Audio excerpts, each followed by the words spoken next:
ሙስሊም ተስፋ አይቆርጥም። ላ ተቅነጡ ሚን ረሕመቲላህ። ወንጀል የፈለገ ቢበዛም ተስፋ አትቁረጥ። አንተ ማሪ ጌታ ምህረቱን ለግሰኝ፣ እዘንልኝ፣ ባከህ አቅም አጥቻለሁ ወደ ቤት አስገባኝ ብለን ያ ረብ በል። አላህ ልባቸው ተሰብሮ ዝቅ ብለው የእውነት የሚለምኑትን ባሪያዎችን አላህ የሚቀበል ጌታ ነው። የፈለገ ወንጀል ላይ ወድቅ ያለው ብለህ ተስፋ አትቁረጥ። ላ ተቅነጡ ሚን ረሕመቲላህ።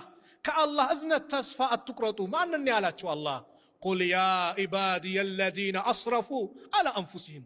ነዛ ቁል በላቸው ያ ሙሐመድ ዓለይሂ ሰላቱ ወሰላም፣ አለዚነ አስረፉ፣ እነዛ ድንበር ያለፉ ወንጀል የተባለ ያልቀራቸው እኮ ማለት ነው። ባሪያዎቼን ንገራቸው ያሉ ቁል ያ ዒባዲየ አለዚነ አስረፉ፣ እነዛ በነፍሶቻቸው ላይ ድንበር ያለፉ አላህ ወንጀለኞችን ያ አዩሃል ዓሲ፣ አንተ ወንጀለኛ፣ አንተ አምባገነን፣ አንተ ዛሊም እያለ አይደለም አላህ የሚያዋራው። ወደ ራሱ አስጠግቶን እያባበለን በነፍሶቻችሁ ላይ ድንበር ያለፋችሁ ባሪያዎች ሆይ ላ ተቅነጡ ሚን ረሕመቲላህ፣ ከአላህ እዝነት ተስፋ አትቁረጡ። ለምን? ኢነላሃ የግፊሩ ዙኑበ ጀሚዓ፣ አላህ ወንጀሎችን በአጠቃላይ የሚምር ጌታ ነው። ኢነሁ ሁወል ገፉሩ ረሂም፣ እነሆ እሱ እጅግ አዛኝ ሩህሩህ የሆነ ጌታ ነው።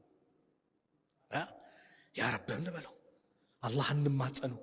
ችግር መከራ ይመጣብሃል፣ ያ ረብ በል። ችግርን ሊያነሳ የሚችል መከራን ሊያነሳ የሚችል ከአላህ ውጭ ማንም የለም።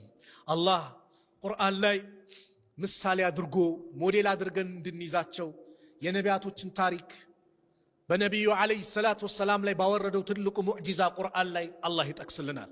ቁርአን የህይወታችን መመሪያ ነው። ቁርአን ዱስቱራችን ነው። ኢላ የውመል ቂያማ ድረስ መመሪያችን ቁርአን ነው። ከቁርአን ስንርቅ፣ ከቁርአን መመሪያ ስንርቅ እንዋረዳለን። ቁርአንን መመሪያችን ስናደርግ፣ በቁርአን ስንሰራበት ከፍ እንላለን።